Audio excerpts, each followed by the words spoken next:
Não é tarde para se sonhar. O céu ainda é azul, a esperança é só olhar no olhar de uma criança, no sorriso de uma mãe. Venha fazer parte da família ICEGEC. Nunca é tarde para ser feliz. As nossas orações, quando feitas de forma correta, sempre são respondidas. A palavra de Deus nos fala, o salmista dizendo, ele diz: Ele se inclinou para mim e ouviu o meu pedido de socorro.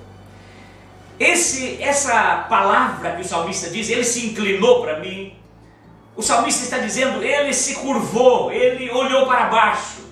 Esse se inclinou quer dizer uma atenção total ao clamor do salmista. É isso que o salmista está dizendo.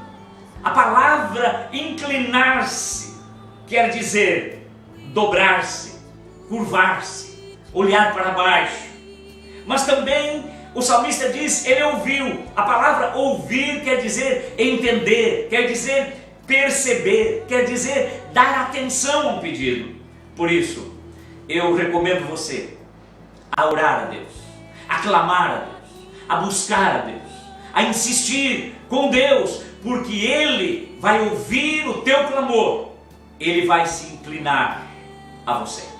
Eu sou o pastor Silosmar, este é um programa da ICEGEC, uma igreja celular.